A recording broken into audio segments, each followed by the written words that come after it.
Hello everyone. आज start करने वाले हैं भूकंप, क्योंकि इससे पहले वाले क्लास में हम आपको बता दिए थे कि इसके बाद वाली जो क्लास होगी उसमें भूकंप पढ़ाएंगे। तो आपको जैसे दिख रहा होगा टॉपिक में भूकंप, तो भूकंप पढ़ने के लिए हमें क्या क्या चीज की आवश्यकता होगी? कुछ नहीं होगा, बस हमारा मार्कर होगा, ये बोर्ड होगा और आपका फोकस होगा, और कुछ नहीं होगा। देखिए, सबसे पहले हम एक डायग्राम बनाएंगे, क्योंकि पृथ्वी हमारी गोल है। हम भूकंप पढ़ते क्यों है?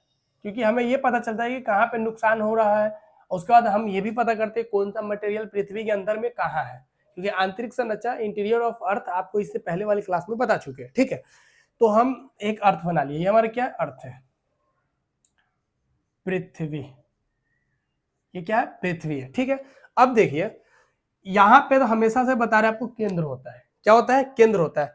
एकदम ध्यान से देखिएगा, बिल्कुल भूकंप समझ में आ जाएगा। देखिए, जो कार्यक्रम होता है भूकंप से रिलेटेड, आपको बता चुके इससे पहले वाली क्लास में, ये सब का सब खेल कौन करता है? दुर्बलता मंडल। यही जब दुर्बलता मंडल जब सनक जाता है तो ये क्या करता है? चारों तरफ इधर उधर नौटंकी करता है और भूकंप की ऊर्जा को अपने अंदर से पैदा करता है। कहता निकल बाबू, निकल बाहर निकल। देखिए कैसे, ये हमारा केंद्र होता है, भूकंप का केंद्र। ये हमारा पृथ्वी का केंद्र नहीं है, एकदम ध्यान रखना है। ये भूकंप का केंद्र है। यहां से देखिए, मान के चलिए यहाँ से भूकंप निकला, इसको हम क्या बोलेंगे? फोकस। ये फोकस होता है। ठीक है, फोकस होता है। ये क्या होता है? भूकंप का केंद्र होता है। अब देखिए, जब भूकंप कहीं से अगर रिलीज हुआ, मान के चलिए यहाँ से अगर ऐसे टकराएगा तो यहाँ से ऊर्जा रिलीज होगा। अब मान के चलिए इस दोनों में आपस में एकदम भयंकर आया, एकदम धक्का मार के ऐसे टकराया, तो दोनों के अंदर से ऊर्जा रिलीज होगा। ऐसे अगर मान के चलिए फटेगा दोनों का कपार, अगर ऐसे जाएगा, अगर एकदम सर दोनों का फटेगा तो ब्लड कैसे एकदम निकलेगा? ऐसे इधर उधर से एकदम ब्लड निकलना शुरू हो जाएगा, एकदम तेज से चारों तरफ से ब्लड निकलेगा। नहीं निकलेगा? जैसे आप देखते हैं शावर, नल होता है ना, नल। जब हम जाते नहाने के, झरना जो होता है जहाँ नहाते हैं वॉशरूम में, तो वहां देखिए कि जैसे झरना होता है, ऐसे यहाँ एक ये लगा होता है ट्रिप, और यहाँ से ऐसे ऐसे ऐसे चारों तरफ से निकलता रहता है। लेकिन एक ही यही इसी में से चारों तरफ से ऐसे से निकलता है। ये हम इसको मान लीजिए वेव है हमारा। क्या है? ये हमारा वेव है। अब देखिए, यहाँ पे रिलीज हुआ वेव। जब वेव रिलीज होगा तो यहाँ से ऐसे ऐसे भागेगा, कोई अंदर की तरफ जाएगा। देखिए, कोई अंदर की तरफ जाएगा, ये आंतरिक वेव हो गया। ये कोई कोई ऊपर की तरफ जाएगा, कोई कोई ऊपर पहुंच जाएगा, कोई कोई नीचे ही रह जाएगा। अब देखिए, ये ऊपर जा रहा है। अब देखिएगा, जो फोकस से जो वेव निकला, फोकस जो होता है भूकंप का केंद्र होता है। भूकंप का केंद्र यहीं से निकलता है, हमेशा याद रखिएगा। ये फोकस ही भूकंप का केंद्र, यहीं से वेव निकला। और ये वेव निकलते हुए जो पहले सरफेस पे पहुंचा, जो सरफेस पे पहुंचा, यहां पे इसको बोलेंगे एपिसेंटर। इसको क्या बोलेंगे? एपिसेंटर। मतलब कि जो सबसे पहले उस पे पहुंचा उसको हम बोलते हैं क्या? एपिसेंटर। कहां पहुंचा? Near by surface. ये एपिसेंटर जो होता है ये नियर बाई सरफेस होता है।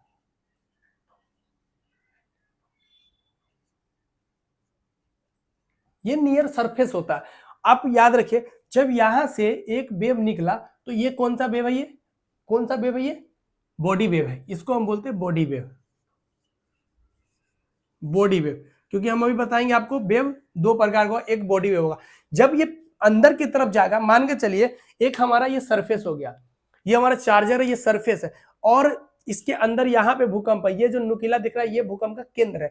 और यहाँ से जो वेव निकलेगा तो कुछ वेव नीचे जाएगा, क्योंकि चारों तरफ निकलेगा ना, तो चारों तरफ कुछ नीचे जाएगा कुछ ऊपर जाएगा। जो नीचे जाएगा अंदर की तरफ, गहराई की तरफ, उसको हम बोलेंगे बॉडी वेव।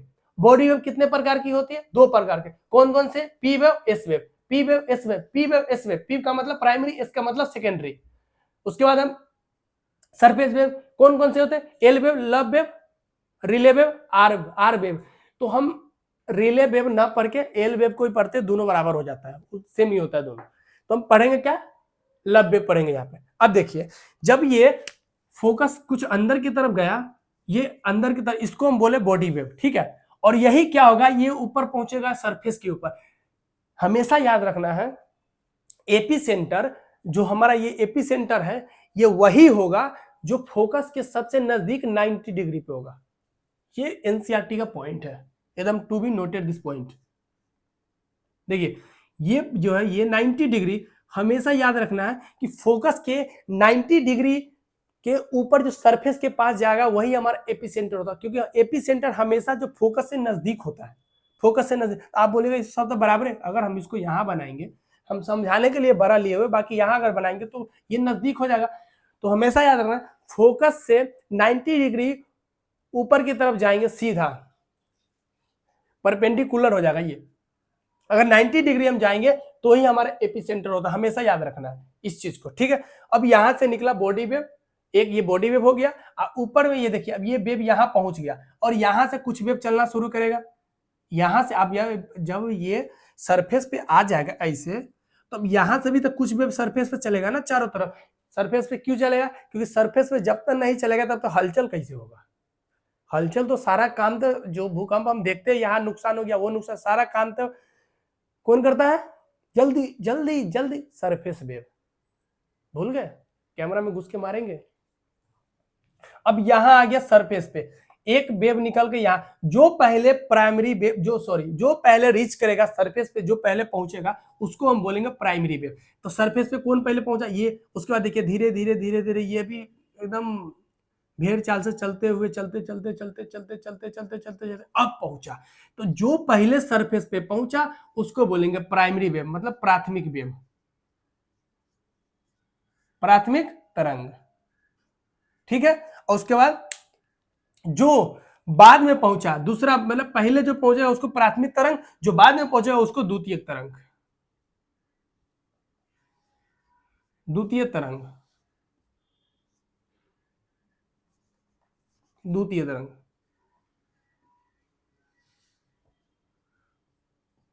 ये हमारा प्राइमरी हो गया, ये द्वितीय तरंग हो गया। तो पहले पहुंचा, अब मान के चलिए ये सरफेस पे जब पहुंच जाएगा तो ये भी तो इस सरफेस पे जाने के बाद जब इसमें टक्कर मारेगा, मान के चलिए ये आया एकदम तेजी में ऊपर से एकदम सरफेस पे आया, एक बार ऐसे टक्कर मारा, जब टक्कर मारेगा तो यहां से एकदम वेव निकला शुरू। आप साउथ मूवी देखते हैं, एक बार पैर मारता है, जैसे पैर मारता है चारों तरफ से लहर की तरह एकदम धुआं निकलने लगता है, कोई अगर अगल बगल में खड़ा तो एकदम ऐसे उड़ने लगता है, लगता है कि अब उड़ गया, इधर उड़ गया, देखते हैं। उस सारा का सारा यहीं से उठाया हुआ कॉन्सेप्ट है, सारा का सारा यही। जब ऐसे ये वेव जाएगा, जैसे ये क्रस्ट होता है, क्योंकि आपको पता है कि अर्थ का ये जो ऊपर वाला भाग है ये क्रस्ट होता है, ये क्या है? ब्रिटल है, ब्रिटल में हार्ड है, ये टूटता है। जब ऐसे जिससे इसमें टक्कर मारा तो यहां से वेव निकलना शुरू किया। अब यहां से जो वेव निकलेगा तो ये भी तो वेव चलेगा ना यहाँ, जब ये वेव चलेगा तो इसको हम बोलते हैं सरफेस वेव। क्या बोलते हैं इसको? Surface wave. तो अब आपको समझ में आया वेव कैसे निकलता है। सबसे पहले ऊर्जा कहां से निकलेगा? तो फोकस से।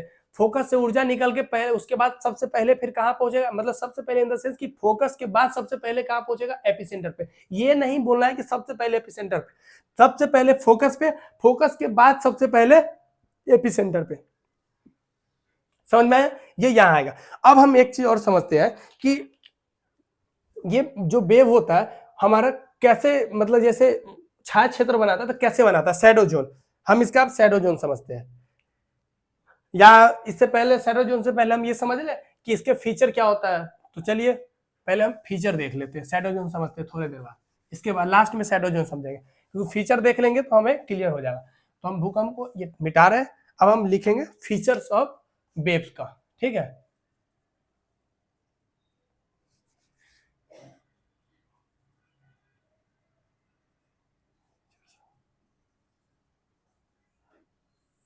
देखिए पहले समझते हैं प्राइमरी वेव का, क्योंकि सबसे पहले कौन पहुंचा था सरफेस में? Primary wave. हम यहाँ एक बार फिर से बना देते हैं जिससे कि आपको याद रहे चीजें। देखिए यहां से हम क्या निकला था? फोकस। ये हमारा क्या था? फोकस। ये फोकस था, यहां से हमें 90 डिग्री ऊपर उठ गया, आया था कहा? एपिसेंटर पे।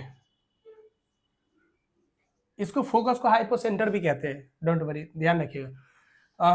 अब यहां से ये वेव तो इधर से निकला, ये निकला तो ये हमारा क्या हो गया? Body wave. यहां से जब यहां पर पहुंच गया, यहां से जब चलना शुरू किया इधर उधर, तो उसको हम बोलते हैं क्या? Surface wave. बना दिए। अब यहां देखिए इसके फीचर देखते हैं, पहले देखते हैं प्राइमरी वेव का। प्राइमरी वेव, प्राइमरी वेव के फीचर्स में क्या क्या होगा वो हम लिखते हैं। ये पता है साउंड की तरह बिहेव करता है, एक एक पॉइंट लिखते जाएंगे और बात करते जाएंगे कैसे कौन सा बिहेव करता है। ये साउंड की तरह बिहेव करता है, साउंड की तरह। देखिए साउंड की तरह बिहेव कैसे करता है, आप कभी देखे होंगे साउंड, जब हम साउंड बजाते हैं तो देखते हैं स्पीकर पे अगर पानी आप रख देंगे तो कैसे कुदुकता है, ऐसे ऐसे आप ऐसे देखिए कि ऐसे ऐसे ऐसे कुदुकता, नहीं कुदुकता। साउंड वेव की तरह ये क्या करता है, पार्टिकल के डायरेक्शन में चलता है, जैसे ऐसे हो गया, ये से ये गैप कम हुआ, उसके बाद ऐसे ऐसे, फिर गैप कम करेगा, फिर ऐसे ऐसे ऐसे ऐसे। ये जो है ना, हमेशा याद रखिएगा, ये साउंड वेव की तरह प्राइमरी वेव सबसे पहले रीच करता है, सबसे पहले सरफेस पे पहुंचता है प्राइमरी वेव, उसके बाद वहां से सरफेस वेव में कन्वर्ट हो जाता है। तो सबसे पहले प्राइमरी वेव ये बिहेव करता है साउंड की तरह, ये पार्टिकल के डायरेक्शन की दिशा में चलता है। एग्जाम में क्वेश्चन पूछा जाता है कि साउंड वेव का जो प्रकृति है, नेचर कैसा है, तो ऑप्शन में दिया रहेगा कैसे साउंड वेव की तरह as a behave of sound wave, या तो लिखा रहेगा ट्रांसवर्स वेव, ठीक है। कहीं कहीं ये भी दे दिया जाएगा कि परपेंडिकुलर, कहीं दे दिया जाएगा पैरेलल, ये सारा दिया। तो आपको हमेशा याद रखना है ये साउंड वेव की तरह बिहेव करता ही है प्राइमरी वेव, ठीक है। और इसको हम प्रेशर वेव के नाम से भी जाना जाता है, क्योंकि आप देखिए जब यहाँ पे रबर जो होता है, रबर को कैसे खींचते हैं, रबर को खींचते तो कैसे एकदम लमर जाता है, बड़ा हो जाता है, ठीक है। जैसे ही छोड़ते तो फिर अपने आप चिपक जाता है। तो सेम उसी की तरह काम करता है। तो देखिए प्रेशर जब हम लगाते हैं तो रबर कैसे ऐसे खिंच जाता है, और जैसे हम उसको प्रेशर रिलीज करते छोड़ते तो एकदम चिपक जाता है, इसीलिए इसको हम प्रेशर वेव भी कहते हैं, ठीक है। उसके बाद हम इसमें देखेंगे कि कंप्रेशन प्लस एक्सपेंशन होता है। अब देखिए जब हम आपको यहां देखिए पार्टिकल को हम पहले क्या करते हैं, यहां थोड़ा सा दूर दूर बनाते हैं, नहीं ये नजदीक हो गया, चलिए अब दूर दूर बनाते हैं। हाँ, अब फिर यहां से देखिए, यहां से हम नजदीक बना दिए, फिर दूर दूर बना दिए।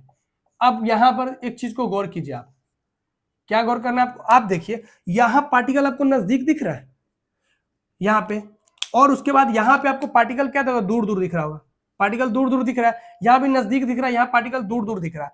तो हम यहां बोलेंगे कि यहां पे हमें क्या हो रहा है, कंप्रेशन हो रहा है, संपीड़न होना, यहाँ पे क्या हो रहा है, संपीड़न हो रहा है। और यहाँ पे देखिएगा, यहाँ पे क्या हो रहा है, संपीड़न, इसको क्या बोलेंगे हम, एक्सपेंशन। एक्सपेंशन मतलब फैलाव, यहाँ पे क्या हो रहा है, हमारा फैलाव हो रहा है, एक्सपेंशन हो रहा है। तो प्राइमरी वेव पहले पहुंचता है सरफेस पे, उसके बाद ये साउंड की तरह बिहेव करता है, इसमें इसके पार्टिकल के बीच में कंप्रेशन प्लस एक्सपेंशन होता है, फैलाव और सिकुड़न होता है, संपीड़न होता है, ठीक है। और उसके बाद ये सभी फॉर्म में, सबसे ज्यादा इंपॉर्टेंट है कि ये जो है ना सभी फॉर्म में ट्रेवल करता है, ये ट्रेवल इन ऑल मतलब फॉर्म, जैसे ये सॉलिड में भी जाएगा, सॉलिड, उसके बाद लिक्विड, उसके बाद गैस। आपको याद रखना है कि प्राइमरी वेव सॉलिड, लिक्विड और गैस तीनों मीडियम में, तीनों फॉर्म में, तीनों मीडियम में ये गमन करता है, ट्रेवल करता है। सबसे ज्यादा सॉलिड में होगा, सेकंड लिक्विड में होगा, सबसे कम गैस में होगा। इस चीज को एकदम याद रखना है, बस प्राइमरी वेव में हमें इतना ही समझना है, ठीक है। उसके बाद हम समझते हैं सेकेंडरी वेव। इसमें बता दिए साउंड की तरह जैसे अगर बात आएगा तो ये लॉन्गिट्यूडनल हो जाएगा, एकदम याद रखना है। जैसे बोला जाएगा कि प्राइमरी वेव लॉन्गिट्यूडनल है, मतलब साउंड की तरह बिहेव कर रहा है, इसमें संपीड़न और संपीड़न और फैलाव हो रहा है, तो उसमें याद रखना है कि लॉन्गिट्यूडनल वेव होगा, अनुदैर्ध्य तरंग होगा। इसको बस एकदम याद रखिएगा, ऐसे चलता है, ये ऐसे चलेगा, एकदम धक्का धक्का दे देगा, फिर एकदम फैल जाएगा, फिर धक्का दे देकर चलेगा, ऐसे चलता है। उसके बाद हम बात करते हैं सेकेंडरी वेव, क्योंकि प्राइमरी वेव में इतना ही पढ़ना है। उसके बाद हम पढ़ेंगे सेकेंडरी वेव, दूसरा सेकेंडरी वेव, द्वितीय तरंग, द्वितीय तरंग।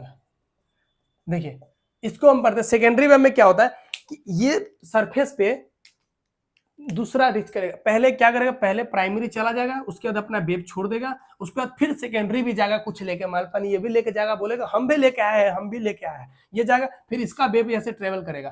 तो ये लिखना है कि मतलब पहले सेकेंडली मतलब रीच, मतलब सीधे लिख दिए सरफेस पे, शॉर्ट फॉर्म में लिखिए सरफेस पे, सीधे लिखिए कि मतलब पहले फर्स्टली रीच करता है ये, सेकेंडली रीच करता है ये, ठीक है, बस याद रखना है। उसके बाद ये बिहेव कैसे करता है, ट्रांसवर्स वेव की तरह,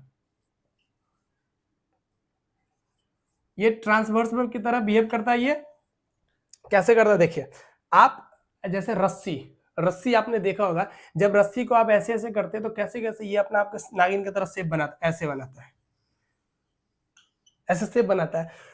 तो सेकेंडरी वेव ओनली किस मीडियम में चलता है? जल्दी जल्दी बताइए,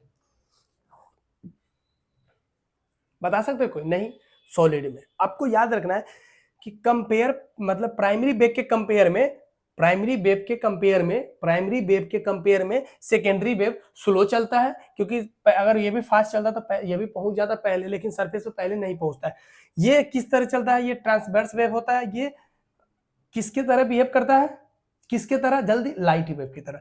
ये लाइट वेव की तरह बिहेव करता है। जैसे रस्सी होता है ना, रस्सी, अब रस्सी देखते हैं ऐसे ऐसे कैसे ऊपर नीचे की तरह सांप की तरह आकार बनाता है, तो रस्सी की तरह ये बिहेव करता है। ये स्लो होता है प्राइमरी वेव की तुलना में, और ये ओनली सॉलिड में चलता है। किसमें चलता है? ओनली सॉलिड में। ये ओनली सॉलिड में चलता है, लेकिन एक एक्सेप्शन है, they are possible in semi solid. समझ में आया? आ गया होगा। सेमी सॉलिड, ये सेमी सॉलिड में पॉसिबल है। जो सेमी सॉलिड होगा, जो हल्का तरल चिपचिपा, जैसे आप मध देखेंगे, मध जब चाहे घी देख लीजिए, यदि ठंडी के मौसम में देखते हैं तो कैसे होता है, अगर उसको हम थोड़ा बहुत भी हल्का टेम्परेचर बढ़ा देते तो देख सकते पिघलना शुरू हो जाता है। ये सेमी सॉलिड में ये पॉसिबल है। तो अब हमें सेकेंडरी वेव याद हो गया, प्राइमरी वेव भी याद हो गया। अब हम बात करने वाले हैं किसका? Surface wave. ये कौन सा वेव हम बात किए थे? Body wave. बॉडी वेव में आपको पता है, ये बॉडी वेव में दो होता है, पहले ही बता चुके, फिर भी लिख देते हैं, पी वेव और एस वेव। अब हो गया, ये बॉडी वेव हमने बात कर लिया। अब हम बात करेंगे कौन सा? Surface wave.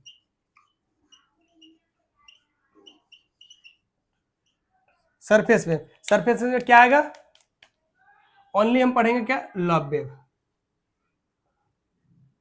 लव वेव ये कुछ ज्यादा नहीं है, बस इसका काम क्या, ये सबसे ज्यादा खतरा है, नुकसान पहुंचाता है बहुत ज्यादा, ये हानि बहुत ज्यादा, माल जान जितने भी हानि होता है ये सब के सब यही कराता है। यही अगर समुद्र में चला गया तो सुनामी ला देता है समुद्र में, हम आपके आगे बताएंगे।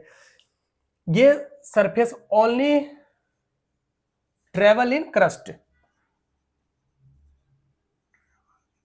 इन क्रस्ट। अब बोलिए ओनली ट्रेवल इन क्रस्ट क्या होता है? आपको इससे पहले बताया कि ये पृथ्वी की जो संरचना बताए थे, इसे काट के निकाले थे बाहर, तो आपको बताया था पहला होता है हमारा क्रस्ट, फिर होता है हमारा मेंटल, फिर होता है कोर। तो क्रस्ट में ऊपर वाला भाग जो 100 किलोमीटर तक लिथोस्फीयर होता है, जिसमें लिथोस्फीयर में crust plus some part of asthenosphere बताए थे। तो ऊपर जो भाग होता है 0 से 34 किलोमीटर होता है, या तो कहीं कहीं पे 100 किलोमीटर होता है अप्रोक्स मानते हैं, तो उसको हम कहते हैं क्रस्ट। तो ये केवल ठोस में गमन करता है। बॉडी वेव हमेशा ठोस में गमन करता है, ये केवल आगे क्रस्ट में ही चलता है, उसके अलावा कहीं ये ट्रेवल नहीं करता। और यही वेव है जो सबसे ज्यादा नुकसान पहुंचाता है। इसको हम क्या कहते हैं? डिस्ट्रक्टिव वेव भी कहते हैं। डिस्ट्रक्टिव, इसको डिस्ट्रक्टिव वेव भी कहते हैं।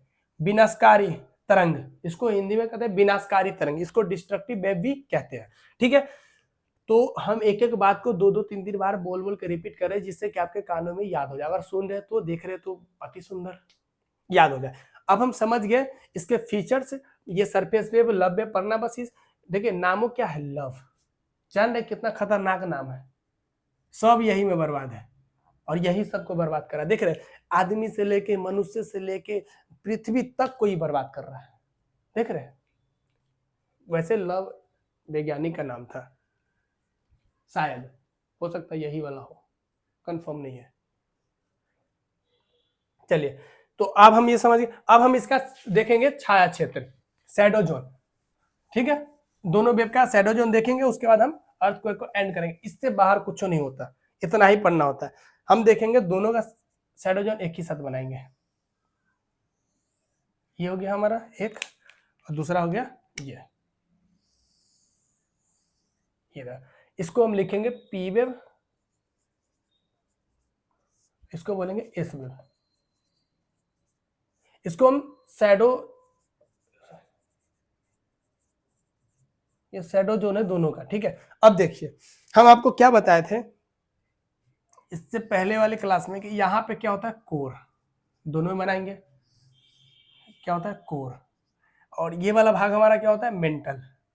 ये हमारा कौन सा भाग होता है? मेंटल। बस देखते रहना है, आपको समझना है एकदम अच्छे से।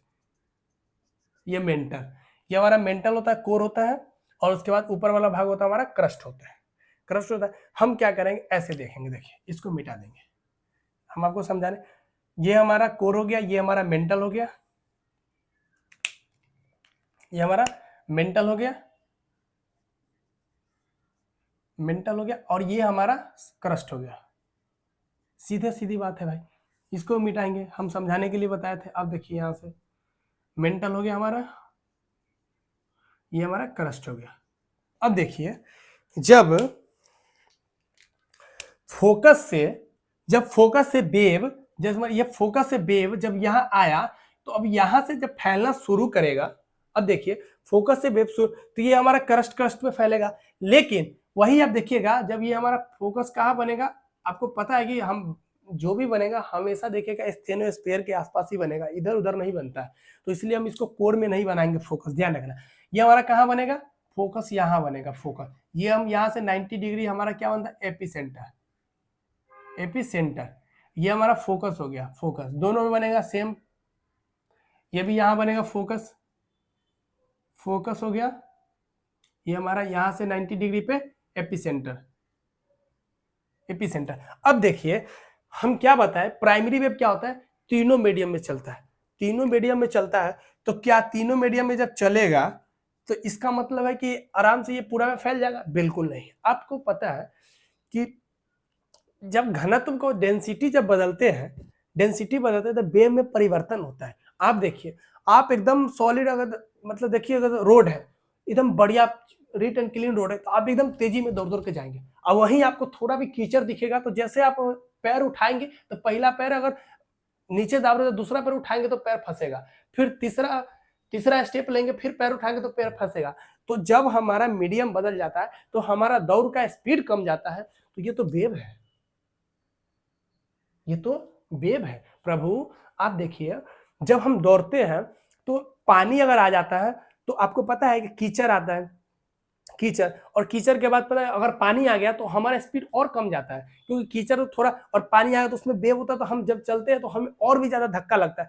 तो हम क्या करते हैं, जब हम दौड़ते समय हमारा वेव बदल सकता है, हमारा वेव मतलब हमारा स्पीड बदल सकता है, तो ये तो वेव है, इसको तो बहुत अंदर में गहराई तय करना है। और यहाँ तो और भी हार्ड तपता हुआ आग, खौलता हुआ लावा, ऐसा प्रजाति के अंदर हुआ मृत्यु वाला सेडिमेंट, सब ऐसा अंदर में है कि स्वाभाविक से वेव बदल जाएगा। डर भी लगता होगा, कहीं डर लगता होगा, अगर ज्यादा देखता होगा इधर लाल है तो इधर भी हो जाता होगा, उधर लाल तो इधर भी हो जाता होगा ना।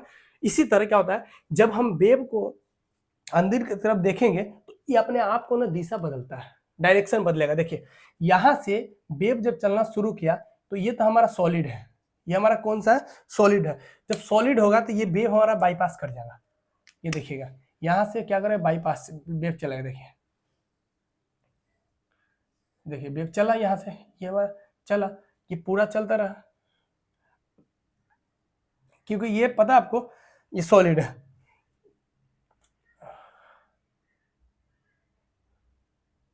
यहाँ पे सॉलिड है, इसको मान लीजिए, नहीं तो मान के चलिए लिक्विड है, पूरा मेंटल मान लीजिए लिक्विड है, ठीक है। अब देखिए, अब जैसे यहाँ जब ये यहाँ आएगा, वेव यहाँ आएगा तो उसके बाद यहाँ से डाइवर्ट हो जाएगा, ऐसे चलेगा, ऐसे चलेगा, डाइवर्ट हो जाएगा। क्यों डाइवर्ट होगा, क्योंकि पता है पृथ्वी का जब हम संरचना पढ़ रहे थे तो हम आपको क्या बताए थे कि अगर ये क्रस्ट है तो यहाँ पे क्या सॉलिड है, सॉलिड है, उसके बाद हमारा क्या है, लिक्विड है, फिर हमारा क्या है, सॉलिड है, फिर क्या है, लिक्विड है, और फिर क्या है, सॉलिड है। आप देखिए ये वाला भाग हमारा, ये हमारा मेंटल कहलाता है, मेंटल, ये वाला भाग हमारा कोर कहलाता है। अब यहाँ देखते रहिए, यहां से अगर यहाँ देखिए, यहां से अगर वेव उत्पन्न हुआ, तो यहां से वेव चलना शुरू किया तो ये क्या किया, सीधा ऊपर निकल गया। जैसे कोर में इंटर किया, जैसे कहा इंटर किया, जैसे ये कोर में इंटर किया तो ये क्या किया, अपने आप को डाइवर्ट कर लिया।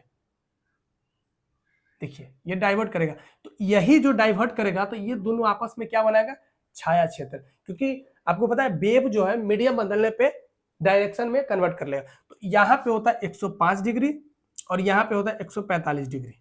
क्या होता है, 105 डिग्री, 145 डिग्री। आपको याद रखना है कि पी वेव का छाया क्षेत्र 105 डिग्री से 145 डिग्री के बीच में नहीं आता है, पी वेव।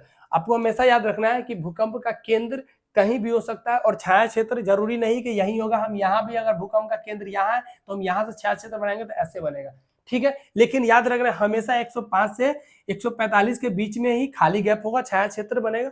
बाकी ये मतलब बिना छाया का क्षेत्र होगा। देखिए ये बिना छाया है इसका, यहाँ पे क्या है, ये यहाँ से लेके यहाँ तक और यहाँ तक, ये लगभग 40% अर्थ का कोई भी अगर भूकंप आता है तो वहां पे 40% एरिया को क्या करता है, ये कवर करता है अर्थ पे, छाया क्षेत्र पी वेव का। उसके बाद हम देखेंगे एस वेव का, ठीक है।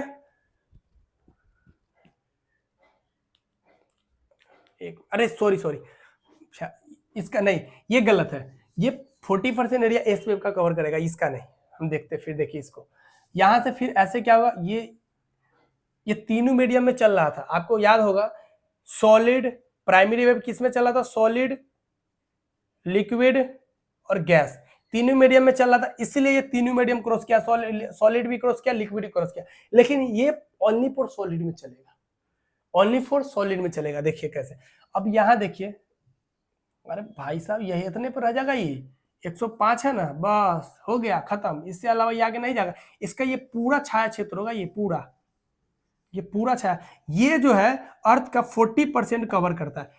भूकंप का जो एस वेव का एस वेव जो है, भूकंप के एस वेव का छाया क्षेत्र लगभग अर्थ का पूरा 40% एरिया को कवर करता है। और अभी बताया कि जरूरी नहीं है कि अगर यहाँ पे अगर भूकंप का केंद्र होगा तो यहीं से छाया क्षेत्र ऐसे बनेगा, लेकिन ये केवल सॉलिड में चलता है। किस में चलता है, एस वेव केवल सॉलिड में चलता है, इसलिए ये केवल सॉलिड में ऊपर ऊपर चलेगा, उसके बाद ये नहीं चलेगा, तो इसका मतलब ये सारा छाया क्षेत्र बना देगा, ठीक है।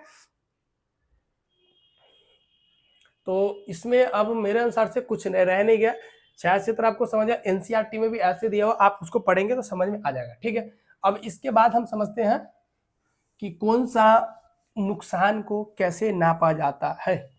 कौन सा नुकसान इन द सेंस, देखिए अगर आपको वेव को, अगर वेव जैसे ये वेव आया, सिस्मिक वेव, अगर इसके तीव्रता को मापना है, तीव्रता को मापना है, इंटेंसिटी को, तो हम वहां पे यूज करते हैं कौन सा, जल्दी, रिएक्टर स्केल। तो भूकंप के तीव्रता को मापने के लिए किसका यूज करते हैं, रिएक्टर स्केल का। और उसके बाद इसके जो नुकसान, जो विनाश जितना हुआ है, विनाश को अगर देखते हैं तो मरकरी के नाम से, अगर विनाश को मापते हैं नापना मापना समझते दोनों एक ही होता है, तो उसको हम क्या कहते हैं, मरकली। बस ये दोनों, ये वनडे एग्जाम्स के लिए इंपॉर्टेंट होता है कि भूकंप की तीव्रता को रिएक्टर स्केल से मापा जाता है और भूकंप की क्षति को या विनाश को मरकरी स्केल से। क्षति का मतलब कि जैसे अब कितना भयंकर नुकसान हो, जैसे इतना बड़ा बड़ा बिल्डिंग टूट गया तो उसको नापे किससे, मरकरी स्केल से। और कितना तीव्रता से भूकंप कितना तेज रफ्तार से आया तो उसको नापेंगे रिएक्टर स्केल से। आपको पता है 1 से लेकर 10 तक का ये बिंदु होता है, लेकिन ये क्या होता है कि जैसे जैसे 1 बढ़ेंगे तो उसके ज्यादा से मतलब गुना में कन्वर्ट होता है। ये आपको अभी नहीं बताएंगे, अभी अगर बताएंगे तो कंफ्यूजन क्रिएट होगा, हम धीरे धीरे आगे सारा बता दें। तो इसके बाद हम फिर ये भूकंप हो गया, इसके बाद हम पढ़ते हैं, फिर नेक्स्ट क्लास में बात करते हैं कि क्या पढ़ेंगे, एक एक सीक्वेंस में ही पढ़ेंगे, ठीक है। चलिए, धन्यवाद।